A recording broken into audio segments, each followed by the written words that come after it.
Dans une ville dynamique où le succès se mesurait par la réputation et le statut, Malik Diarra était un homme discret, mais ambitieux. Né dans une famille modeste, il avait grandi dans un quartier où l'on apprend à se battre pour chaque opportunité, où l'on est constamment confronté à des défis liés à l'origine sociale et à la couleur de la peau. Son père, un ouvrier dans une usine locale, et sa mère, une enseignante dévouée, lui avaient transmis des valeurs d'intégrité et de travail acharné. Ce qui aurait pu être un obstacle dans un monde où l'élite se définissait souvent par des privilèges héréditaires et des réseaux fermés, Malik en fit une force. Sa réussite était le fruit de son intelligence aiguisée, de sa capacité à anticiper les changements et à repousser les limites. Quand il était encore jeune étudiant, il avait appris à faire face aux regards douteux, à l'invisibilité systématique des personnes noires dans des cercles de pouvoir. Il savait que sa peau était un obstacle pour certains, mais il refusait de le voir comme une limitation. Plutôt, il en faisait un moteur de sa détermination. Il excellait dans ses études, et à force de persévérance, il s'était distingué par son parcours. Diplômé d'une grande école d'ingénierie, Malik avait été repéré par une multinationale en pleine expansion, un domaine où peu de personnes issues de son milieu ou de sa couleur avaient eu la chance de s'impliquer. Ses projets innovants en matière de développement durable et d'ingénierie sociale avaient attiré l'attention de nombreux investisseurs et décideurs. En quelques années, Malik avait grimpé les échelons, et il occupait désormais un poste de directeur régional dans une entreprise leader sur le marché international. Un poste prestigieux, mais aussi un rôle dans un monde où les attentes étaient plus grandes, les regards plus scrutateurs.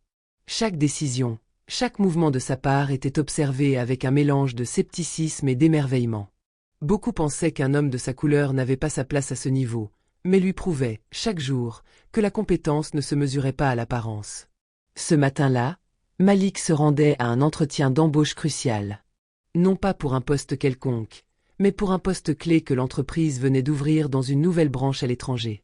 L'opportunité était celle qu'il attendait depuis longtemps, un poste de directeur exécutif pour l'expansion de l'entreprise dans une région où les enjeux étaient à la fois économiques et géopolitiques.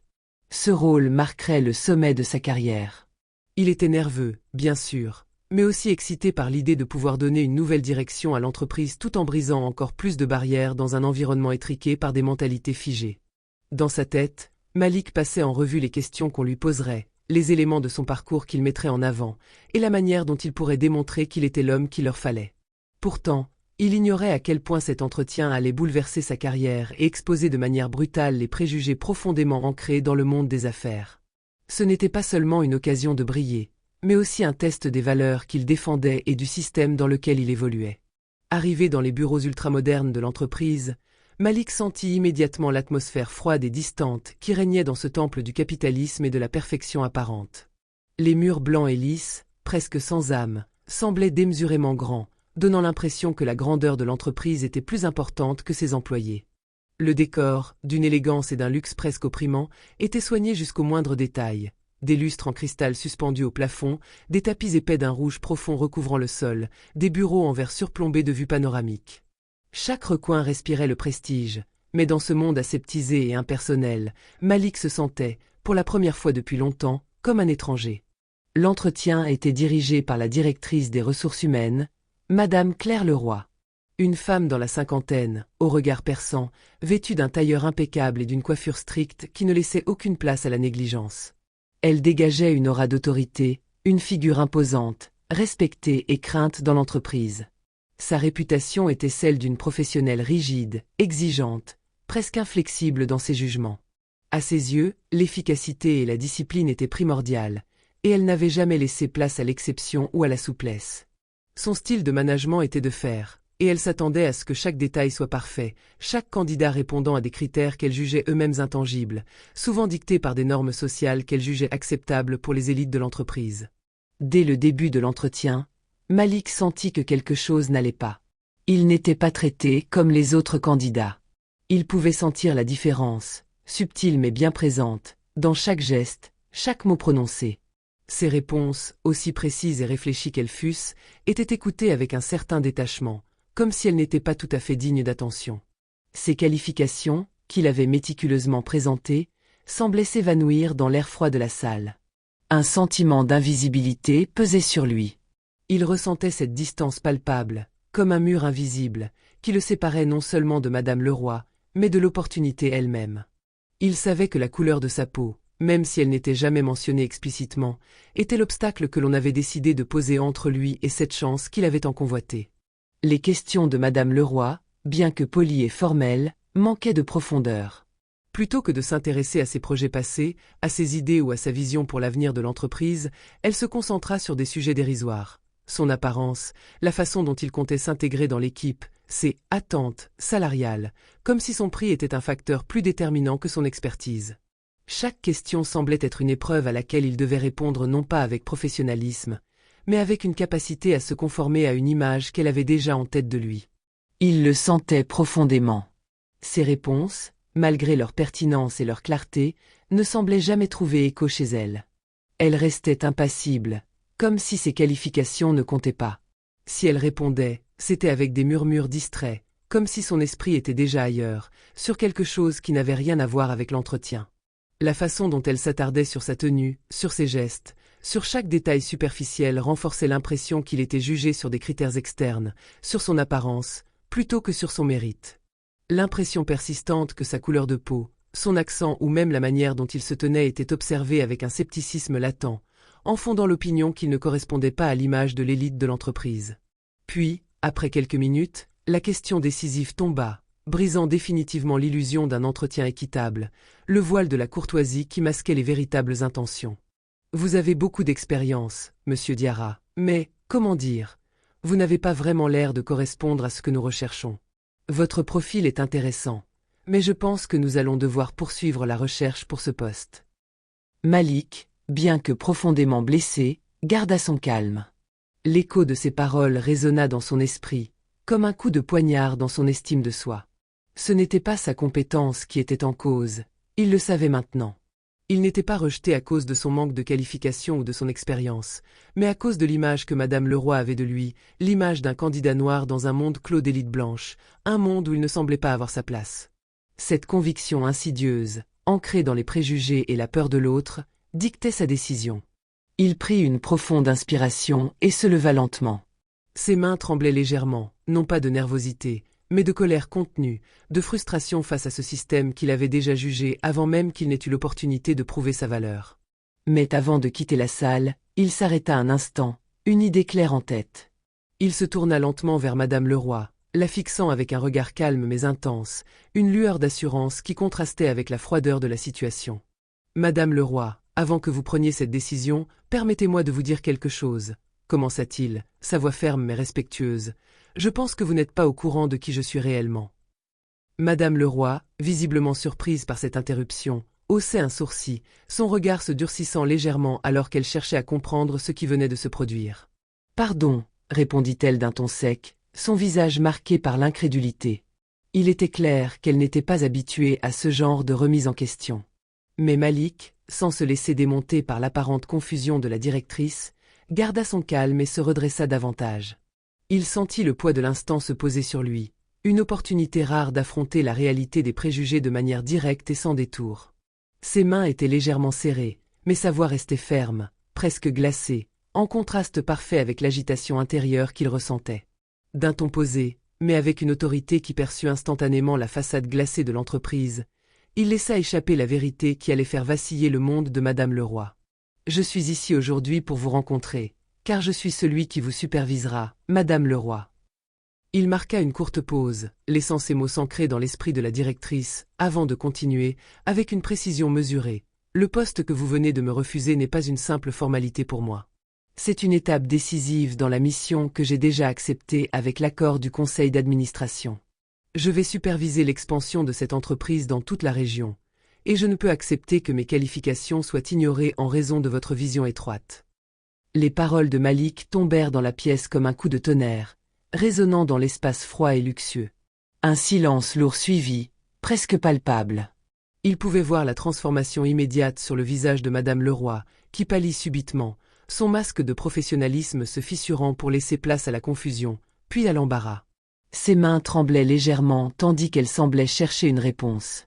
Elle se leva précipitamment, comme si elle venait de se rendre compte qu'elle avait franchi une ligne invisible. Elle tenta de retrouver son calme, mais c'était déjà trop tard. Le choc était trop profond, trop brut. Le regard de Malik, directe et inébranlable, la frappait de plein fouet. Je suis navrée, je ne savais pas.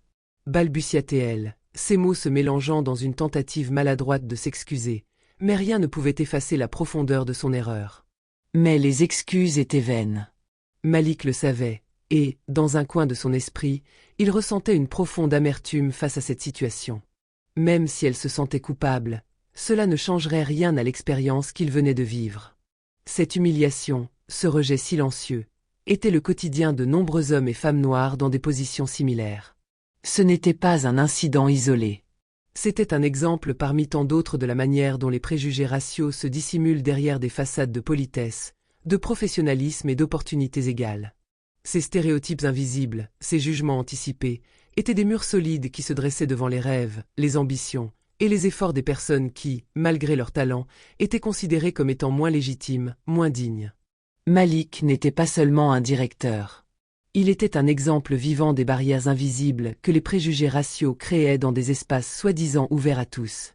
Sa carrière, ses qualifications et sa détermination n'étaient que des détails dans les yeux de Madame Leroy, comparés à l'image qu'elle se faisait de ce qu'un « leader » devait être. Un visage blanc, une apparence soignée, un parcours sans tache dans un environnement de privilèges.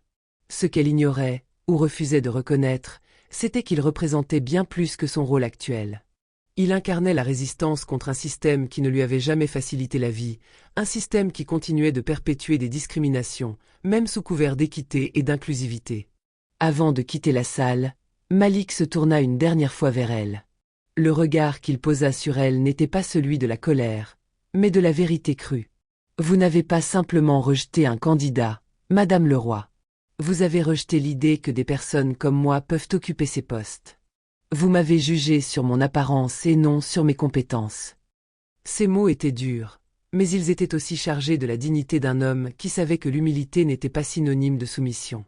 Chaque syllabe qu'il prononça faisait écho à des siècles d'injustice, mais aussi à des générations de personnes prêtes à faire face à cette injustice avec force et résilience. Il s'arrêta un instant, mesurant l'impact de ses paroles sur la directrice, observant comment ses yeux se noyaient dans l'embarras et la prise de conscience, mais sans se laisser attendrir par ce spectacle. Mais je vous assure que la prochaine fois, lorsque nous nous croiserons, ce sera dans un cadre beaucoup plus formel. Il la fixa, son regard perçant comme un défi, une promesse que cette rencontre, bien que marquée par une humiliation injuste, ne serait pas la dernière. Et cette fois, ce sera vous qui devrez rendre des comptes.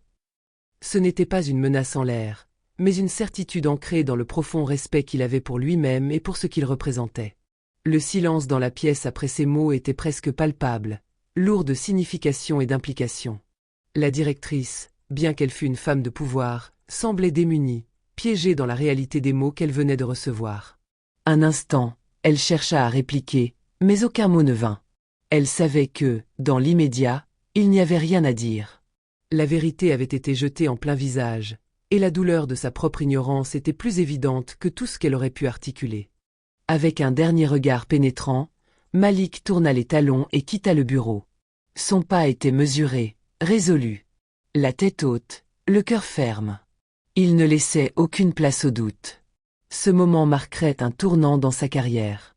La porte derrière lui se ferma lentement, mais il savait que l'écho de cette confrontation résonnerait bien plus longtemps que ce simple bruit.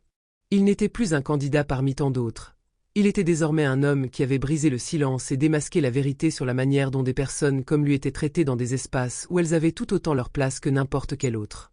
L'entreprise allait devoir faire face à ses propres contradictions, et Malik se préparait à leur montrer que la réussite ne dépendait pas de l'image que certains voulaient véhiculer, mais bien de la valeur réelle de ceux qu'ils cherchaient à discréditer. Les dirigeants de cette entreprise, ainsi que Madame Leroy, allaient devoir admettre, tôt ou tard, que les valeurs qu'ils prônaient, l'inclusivité, la diversité, l'ouverture, ne pouvaient plus se contenter de rester des mots sur du papier. Elles devaient se traduire par des actes réels, des décisions audacieuses, et surtout, des prises de conscience profondes et honnêtes. Malik savait que la route ne serait pas facile, que cette rencontre n'allait pas effacer les années d'injustice qu'il avait vécues. Mais il n'était plus prêt à rester silencieux, à accepter la place qui lui était attribuée par ceux qui ne le voyaient que comme une exception, un cas à part. Ce moment, même s'il ne garantissait rien, avait marqué un début.